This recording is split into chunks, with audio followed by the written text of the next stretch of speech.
नमस्कार, आप देख रहे हैं पहाड़ टीवी और मैं हूं आपके साथ स्मिता पटवार। चलिए रुक करेंगे उत्तराखंड की तमाम बड़ी खबरों का, लेकिन उससे पहले एक नजर आज की हेडलाइंस पर। मसूरी गोलीकांड की 28वीं बरसी, सीएम धामी और कैबिनेट मंत्री गणेश जोशी ने शहीद आंदोलनकारियों को दी श्रद्धांजलि। विधानसभा बैकडोर भर्ती मामले में मंत्री प्रेमचंद अग्रवाल के आवास के बाहर प्रदर्शन, बीजेपी नेता कनक धनई अरेस्ट। प्रेम विवाह करने पर दलित नेता की हत्या, आरोपी गिरफ्तार।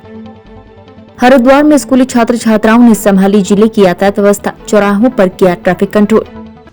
मसूरी गोलीकांड की 28वीं बरसी पर मुख्यमंत्री पुष्कर सिंह धामी और कैबिनेट मंत्री गणेश जोशी मसूरी शहीद स्थल पहुंचे। उन्होंने शहीद स्थल पर मसूरी गोलीकांड के शहीदों को श्रद्धांजलि दी। इस मौके पर मुख्यमंत्री पुष्कर सिंह धामी और कैबिनेट मंत्री गणेश जोशी ने शहीद परिवारों को शॉल और माला पहनाकर सम्मानित किया। इस मौके पर कई संगठनों ने मसूरी की विभिन्न समस्याओं को लेकर मुख्यमंत्री को ज्ञापन भी दिया। विधानसभा में भाई भतीजावाद के तहत 72 लोगों की बैकडोर भर्ती का मामला क्षेत्र विधायक और कैबिनेट मंत्री प्रेमचंद अग्रवाल के गले की फांस बन गया है। पहले कांग्रेस कार्यकर्ता आरएसएस के स्थानीय कार्यालय बायोडाटा लेकर भर्ती के लिए आवेदन के लिए पहुंचे थे। अब उत्तराखंड जन एकता पार्टी के नेता कनक धनई ने भी भर्ती में अनियमितताओं को लेकर मंत्री प्रेमचंद अग्रवाल के खिलाफ मोर्चा खोल दिया है। शुक्रवार को पूर्व घोषित कार्यक्रम के तहत कनक धनई अपने समर्थकों के साथ कैबिनेट मंत्री प्रेमचंद अग्रवाल के शहर में हरिद्वार रोड स्थित निजी आवास का घेराव करने के लिए पहुंचे। इस दौरान पहले से ही उन्हें रोकने के लिए चप्पे चप्पे पर तैनात पुलिस बल को वो चकमा देकर मंत्री प्रेमचंद अग्रवाल के आवास तक पहुंच गए। इसकी भनक पुलिस को लगी तो तमाम पुलिस कर्मियों के हाथ पांव फूल गए। आनंद फानन में पुलिस कर्मी मंत्री के आवास पर पहुंचे, जिसके बाद कनक समेत 8 समर्थकों को हिरासत में लेकर पुलिस टीम आईटीपीएल चौकी ले आई। आईपीसी की धारा में मामला दर्ज कर उन्हें एसडीएम कोर्ट में पेश किया गया। आगामी 5 सितंबर को होने वाले शिक्षक दिवस के अवसर पर आजादी के अमृत महोत्सव के तहत राजकीय इंटर कॉलेज दूधली में बीएसएफ के अधिकारियों ने स्कूली छात्र छात्राओं को सेना में भर्ती होकर देश सेवा करने की गुर सिखाई। वह बीएसएफ द्वारा की जा रही देश की सेवा में अपने अदम्य साहस, योगदान और बलिदान का परिचय दिया जाता रहा है। वीडियोग्राफी के द्वारा छात्र छात्राओं को बीएसएफ यानी सीमा सुरक्षा बल के साहस और काम को दिखाया गया। जैसा कि आप सबको विदित है कि 5 सितंबर को हमारे यहाँ पे टीचर्स डे अभी आने वाला है और बीएसएफ ने भी एक मुहिम छेड़ी है, जिसके अनुसार जो है विभिन्न स्कूलों में जाके कैरियर कैसा बनाएं बच्चे, उसके बारे में काफ़ी जानकारी विस्तृत दी जा रही है। खासकर सीमा सुरक्षा बल के बारे में किस किस मोड से एंट्री होती है, किस किस रैंक से एंट्री होती है और अपने जीवन में उस लक्ष्य को पाने के लिए उनकी क्या रिक्वायरमेंट्स है और कैसे उस पोस्ट तक पहुंचा जाता है, इसके बारे में भी उनको काफ़ी जानकारी देनी है। साथ में मोटिवेशनल टॉक्स भी उनको देने हैं, सो दैट कि वो जो अभी स्कूल में बच्चे हैं अपने कैरियर के प्रति सजग हों और आने वाले टाइम में अच्छे कैरियर में अपने को स्थापित कर सकें। पूरी भर्ती प्रक्रिया के बारे में बताया जाएगा, जिसमें उसके शारीरिक मापतोल, उसके पे स्केल्स, पेपर्स के तरीके, पूरी तरह की जानकारी इन सबको दी जाएगी। को ये सिखाया गया है कि जो हमारे बीएसएफ है वो क्या क्या करती है, किस जगह किस जैसे कोई हमारा कोई पॉलिटिकल जैसे चुनाव वगैरह होते हैं उसके थ्रू वहाँ पे हेल्प की जाती है, या कोई वॉर होती है वहाँ हेल्प की जाती है, और बीएसएफ कब स्टार्ट हुआ या क्यों किया गया वो सब सिखाया गया। और ये सब जब ये हम सुन रहे थे, ये हमें भी उत्साहित किया गया कि हम इंडियन आर्मी में ज्वाइन हों, और ये भी बताया गया कि कैसे ज्वाइन हो जी, कैसे सीमा की सुरक्षा की जाती है और कैसे आप इंडियन आर्मी में ज्वाइन हो सकते हो। गदरपुर विधायक और पूर्व शिक्षा मंत्री अरविंद पांडे की अपने रिश्तेदारों को भर्ती कराने की सूची वायरल होने के बाद कांग्रेस कार्यकर्ताओं ने इसे मुद्दा बनाना शुरू कर दिया है। इसी के चलते बाजपुर में कांग्रेस कार्यकर्ताओं ने पूर्व शिक्षा मंत्री अरविंद पांडे का पुतला फूंका और जमकर नारेबाजी भी की। वहीं सूचना मिलने पर पहुंची पुलिस ने अरविंद पांडे के पुतले को कांग्रेस कार्यकर्ताओं से छीनने का प्रयास भी किया, लेकिन कांग्रेस कार्यकर्ताओं ने पुलिस की एक न सुनी। मैं यही कहना चाह रहा हूँ, जो सोशल मीडिया पर वायरल हो रहा है और दिखाया जा रहा है कि अरविंद पांडे जी ने अपने कार्यकाल में जब ये मंत्री रहे, इनके द्वारा जो है अपने परिवार के लोगों का जो है शिक्षा विभाग में ज़्यादातर भर्ती की गई है। कुछ लोग जो है इन्होंने उसमें दिखाया गया बिहार के इनके परिवार के लोग हैं और कुछ बाजपुर के दिखाए गए हैं। मैं कहता हूँ इसकी जांच होनी चाहिए और जो लोग दोषी हैं उनके विरुद्ध कठोर कार्रवाई होनी चाहिए। और जहाँ बिहार के लोगों की भर्ती की गई है, उत्तराखंड के नौजवानों के साथ उनके अधिकार पे कुठाराघात किया गया है, क्योंकि अगर ये नौकरियां हमारे उत्तराखंड के या बाजपुर के किसी नौजवान को मिलती, बेरोजगार को मिलती, तो कहीं ना कहीं कुछ बेरोजगारी कम होती। और अगर ऐसा ही होता रहा, हर नेता अपने रिश्तेदारों को भरेगा, तो कोई दिल्ली से बुला के भरेगा, कोई बिहार से बुला के भरेगा, कोई यूपी से बुला के भरेगा। तो उत्तराखंड के नौजवानों का और ख़ासकर बाजपुर के नौजवानों का भविष्य जो है अंधकार में है। फिर वो लोग पढ़कर ऐसे बेचारे धक्के खाते फिरेंगे जैसे आज बाजपुर में भी खा रहे हैं और शहरों में भी खा रहे हैं। हरिद्वार के एक बड़े रेस्टोरेंट में खाने में कॉकरोच निकलने पर ग्राहकों ने जमकर हंगामा काटा। इतना ही नहीं, ग्राहकों ने रेस्टोरेंट मालिक और स्टाफ पर धमकाने और अभद्रता करने का आरोप लगाते हुए घटना का वीडियो भी बनाया। रेस्टोरेंट में हंगामा का ये वीडियो सोशल मीडिया पर भी वायरल हो रहा है। वायरल वीडियो हरिद्वार के पेंटागन मॉल में चल रहे कैप्टन क्वेलरी रेस्टोरेंट का बताया जा रहा है। दावा है कि महंगे रेस्टोरेंट के खाने में कॉकरोच निकला और जब इसकी शिकायत स्टाफ से की गई तो किसी ने भी जिम्मेदारी से जवाब नहीं दिया। केदारनाथ यात्रा का दूसरा चरण सितंबर महीने से शुरू हो चुका है, जबकि यात्रा में हेली सेवाएं देने जा रही हेली कंपनियां भी अब धीरे धीरे यात्रा हेलीपैड पर पहुंचने लगी है। 1 सितंबर से शुरू हुई केदारनाथ यात्रा के दूसरे चरण में अभी 3 हेली कंपनियां यात्रियों को हेली सेवा का लाभ दे रही हैं, जबकि पहली बार हिमालयन हेली कंपनी ने बरसात के समय भी अपनी सेवाएं जारी रखी। वहीं हेली टिकटों की बात करें तो 15 सितंबर तक हेली टिकटों की बुकिंग पूरी हो चुकी है और 16 से 30 सितंबर तक हेली टिकटों की बुकिंग इस बीच जारी है।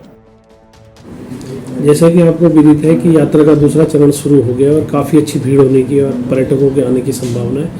इसी मद्देनजर जो पूर्व में जो है 9 कंपनियां हेली यहाँ पर काम कर रही थी, उनमें से एक कंपनी हिमालयन जो है इस पूरे वर्ष पर यहाँ पर काम किया। और अब जो आने वाली जो कल जो हमारे पास आ गई है, क्रिस्टल और चिप्सन 2 कंपनियाँ आ गई है।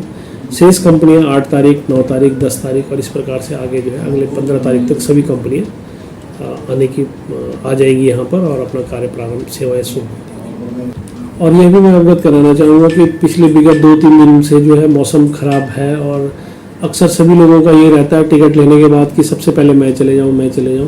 तो मेरी सभी यात्रियों से प्रार्थना है कि हेलीकॉप्टर के शेड्यूल के अनुसार ही जो है उनको सहयोग करते हुए सभी लोग जो है अपनी यात्रा को सुगम और सफल बनाएं। विकासखंड मुंसियारी में हुई झमाझम बारिश के चलते जनजीवन अस्त-व्यस्त हो गया।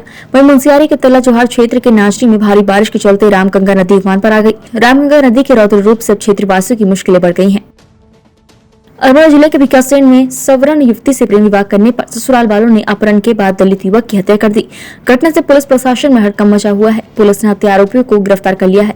शव पोस्टमार्टम के लिए रानीखेत भेज दिया गया है। मृतक युवक उत्तराखंड परिवर्तन पार्टी का नेता था। सल्ट के परमा दोखंड निवासी जगदीश चंद्र और भैयासैन निवासी गीता ने बीते 21 अगस्त को गेराड़ मंदिर में प्रेम विवाह किया था। शादी से पहले गीता अपने सौतेले पिता जोगा सिंह और सौतेले भाई गोविंद सिंह के साथ रहती थी। एक दलित से शादी करना उसके सौतेले भाई और पिता को रास नहीं आया और आरोप है कि दोनों ने मिलकर जगदीश की हत्या कर दी। जगदीश उत्तराखंड परिवर्तन पार्टी से 2022 में सल्ट सीट से विधानसभा चुनाव लड़ चुके थे। उत्तराखंड परिवर्तन पार्टी के केंद्रीय अध्यक्ष पीसी तिवारी ने बताया कि दलित से विवाह की सूचना के बाद से सौतेले परिजन उसके पति के जान के दुश्मन बने हुए थे, जिसके कारण इन लोगों ने 27 अगस्त को अल्मोड़ा के जिलाधिकारी और वरिष्ठ पुलिस अधीक्षक को अपनी जान माल की सुरक्षा को लेकर प्रार्थना पत्र भी दिया था।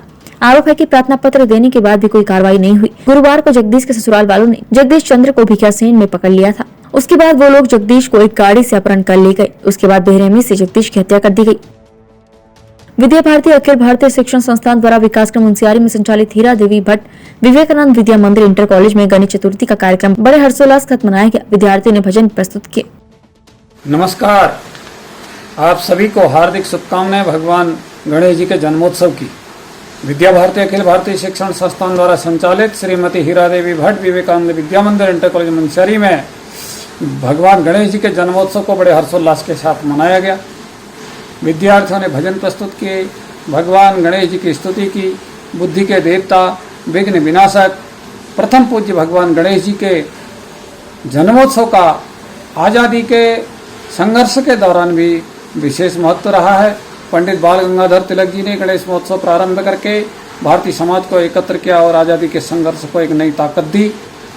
आज के दिन हम सबको भगवान गणेश जी की स्तुति करनी चाहिए। भारत की आध्यात्मिक चेतना को और सशक्त और मजबूत करना चाहिए। उत्तराखंड राज्य निर्माण के लिए अपनी शहादत देने वाले मसूरी और खटीमा गोलीकांड के शहीदों की 28वीं बरसी पर उत्तरकाशी जिलाधिकारी अभिषेक रोहिला ने कलेक्टर परिसर में शहीदों को उनकी शहादत के लिए नमन किया और पुष्प अर्पित करते हुए श्रद्धांजलि दी। कालडूंगी थाना अंतर्गत एक नाबालिग लड़की के साथ एक शिक्षक की हैवानियत सामने आई है, जिसमें आरोपी शिक्षक गोविंद सिंह 40 वर्षीय शिक्षक द्वारा एक नाबालिग लड़की के साथ घर में ट्यूशन पढ़ाने के साथ 2 साल से नाबालिग लड़की के साथ शोषण करने की परिजनों ने पुलिस को तहरीर दी है। थाना अध्यक्ष कालडूंगी ने मामले का संज्ञान लेते हुए आरोपी शिक्षक को गिरफ्तार कर पॉक्सो एक्ट के तहत मुकदमा दर्ज कर आरोपी को न्यायालय में पेश कर जेल भेज दिया है।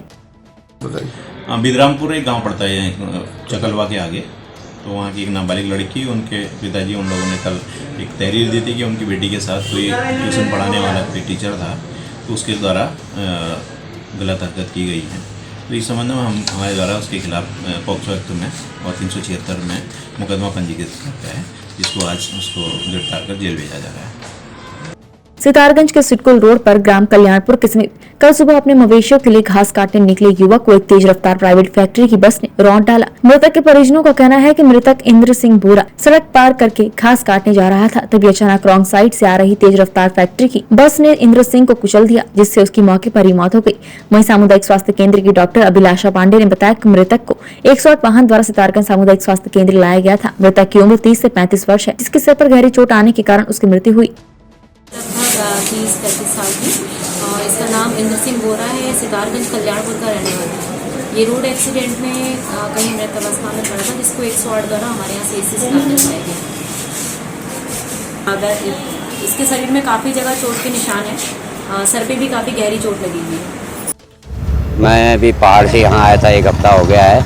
सुबह घास काटने के लिए दोनों जने सुबह बच्चे को स्कूल भेजवा के घास काटने के लिए गए, तो बहू थोड़ा पीछे थी, वो नाला पार करके रोड पे निकल गया।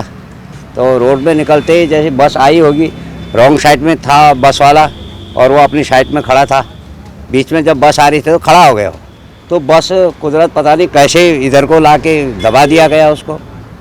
तो ऐसे पता नहीं चला, ऐसे कहा कि किसी कंपनी की बस है, तो पुलिस और कोई गया है कंपनी में बस को देखने के लिए।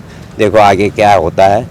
उत्तराखंड यूके SSSC और विधानसभा में हुई नियुक्ति में भ्रष्टाचार घोटाले के मामले को लेकर निष्पक्ष जांच और दोषियों के खिलाफ कठोर से कठोर कार्यवाही करने की मांग को लेकर कल अखिल भारतीय विद्यार्थी परिषद मुंसियारी इकाई के कार्यकर्ताओं ने ABVP के प्रदेश कार्यकारिणी सदस्य गणेश सिंह नेगी के नेतृत्व में उप जिलाधिकारी कार्यालय मुंसियारी में एकत्रित होकर प्रदर्शन किया और उप जिलाधिकारी मुंसियारी भगत सिंह फोने के माध्यम से मुख्यमंत्री उत्तराखंड सरकार को ज्ञापन भेजा। यूके SSSC भर्ती घोटाले मामले में जो अभी धांधली चल रही है, जो लगातार भ्रष्टाचारी पकड़े गए हैं, उनकी निष्पक्ष जांच की जाए और पकड़े जाने पर CBI द्वारा कड़ी से कड़ी सजा दी जाए। धन्यवाद। उत्तराखंड UKSSC पेपर लीक के मामले में आज मुंसियारी ABP के कार्यकर्ता द्वारा SDM के माध्यम से माननीय मुख्यमंत्री उत्तराखंड सरकार को ज्ञापन दिया गया है और जो भी इसमें दोषी पाए जाते हैं कड़ी से कड़ी उन पर कार्रवाई हो और इसकी निष्पक्ष जांच हो और CBI द्वारा भी इसकी जांच हो।